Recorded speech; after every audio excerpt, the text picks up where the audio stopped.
10 sure short comprehension questions from the diary of Anne Frank. So first question, why does Anne call her diary Kitty? ఎందుకు అనే Frank తన డైరీకి kitty అని పేరు పెట్టింది? దానికి answer, she treats it's like a true friend. ఆమెకు సంతృప్తిగా పూర్తిగా మాట్లాడే వ్యక్తులు ఎవరు లేరు. కిట్టీకి రాయడం నిజమైన మిత్రుడితో మాట్లాడుతున్నప్పుడు అనిపిస్తుంది. ఓకేనమ్మా. ఆమె తన ఆలోచనలు, భావాలు, రహస్యాలు అన్ని పంచుకుంటుంది కిట్టీతో. ఈ కష్టకాలంలో ఆమె నమ్మకమైన స్నేహితుడిగా మారింది. ఓకేనమ్మా. అందుకనే she treats it like a true friend కిట్టీని. What makes Anne feel lonely even in a large family? కుటుంబం సభ్యులతో ఉండగా కూడా యానేకు ఎందుకు ఒంటరితనాన్ని అనుభవిస్తుంది? దానికి ఆన్సర్ ఏంటి? ఎందుకంటే she had no real friend to share feelings. దీనికి ఆన్సర్ ఏంటంటే యానేకు ఎవరితో నిజంగా మాట్లాడలేకపోతుంది. ఆమెకు పంచుకోవాల్సిన ఆలోచనలు, భావాలు ఉన్నాయి. ఆమె కిట్టి అంటే డైరీ. ఆమె డైరీ కిట్టీని నిజమైన మిత్రుడిగా పరిగణలోకి తీసుకుంది. అందుకే పెద్ద కుటుంబంలో కూడా ఒంటరిగా అనిపిస్తుంది. What is the main reason Anne starts writing a diary? So ఏ కారణం వల్ల యానే తన డైరీ రాయడం ప్రారంభించింది? క్వశ్చన్‌కి అర్థం. దేనికి? To express our thoughts freely. Anne ఎవరితోనూ స్వేచ్ఛగా మాట్లాడేది కాదు.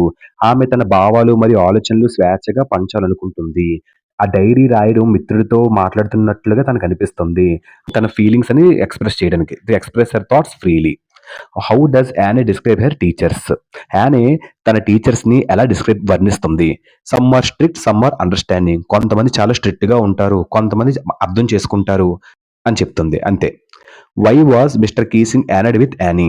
ఏ కారణం వల్ల మిస్టర్ కీసింగ్ యానే ప్రాంక్‌తో కోపంగా ఉన్నాడు?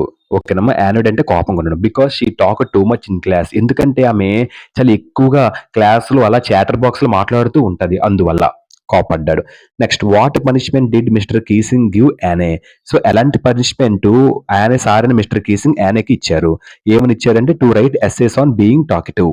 యానే చాలా ప్రశ్నలు అడుగుతుంది. ఆమె క్లాస్‌లో చాలా మాట్లాడుతుంది. కొన్నిసార్లు ఆమె ధైర్యంగా మధ్యలో విరామం లేకుండా మాట్లాడుతుంది. అందుకే మిస్టర్ కీసింగ్ ఆమెకు కొంచెం ఎక్కువగా మాట్లాడుతుందని భావించారు. అందుకే మిస్టర్ కీసింగ్ యానేతో కోపంగా ఉన్నారు. ఎందుకంటే ఆమె చాలా మాట్లాడేది. ఎక్కువ మాట్లాడుతున్నావు కదా! అందుకే చాటర్ బాక్స్ అనే దాని కోసం ఒక ఎస్సేని రాయమని చెప్పాడు. మాట్లాడేది చాటర్ బాక్స్ ఉంటది కదా! ఆ చాటర్ బాక్స్ మీద ఎస్సేస్ రాసుకొని రమ్మన్నాడు. Next, how did Anne change mister Keesing attitude? Mister Keesing ఒక యాటిట్యూడ్‌ని ఎలాగా చేంజ్ చేసింది? With her clever and humorous essays. Anne చాలా తెలివిగలిగిన మళ్ళీ నవ్వు పుట్టించే వ్యాసాలు రాసింది.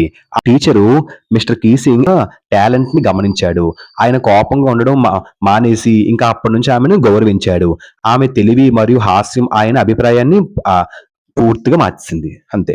What does Anne's diary show about her personality? Anne diary ద్వారా ఆమె స్వభావం గురించి ఏం తెలుసుకుంటాం మనం తన డైరీ ద్వారా? ఆమె స్వభావం మనం ఏం తెలుసుకుంటాం? షీ ఈస్ ఇంటెలిజెంట్, తెలివిగలది, నిజాయితీ గల అండ్ ధైర్యవంతురాలని చెప్తుంది. ఓకేనమ్మా. Done. Why is Anne's diary important to her? యానేకు తన డైరీ ఎందుకు ఇంపార్టెంట్ అంటే it gives her comfort and support. ఎందుకంటే ముందే చెప్పుకున్నాం. ఏం చెప్పుకున్నాం? యానే కుటుంబంలో ఒంటరిగా ఒంటరిగా అనిపించింది తనకి.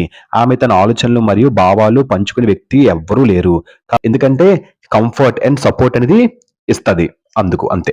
What message does the lesson give us? ఎలాంటి మెసేజ్ ఈ లెసన్ ద్వారా ఈ లెసన్ మనకి ఇస్తుంది? ఏమిస్తుంది? Writing helps to relieve emotions and loneliness. Anne తన ఆలోచనలు మరియు భావాలు వ్యక్తపరచాలనుకుంది. డైరీ రాయడం ఆమెకు మెరుగ్గా అర్థమయ్యేలా అనిపించింది.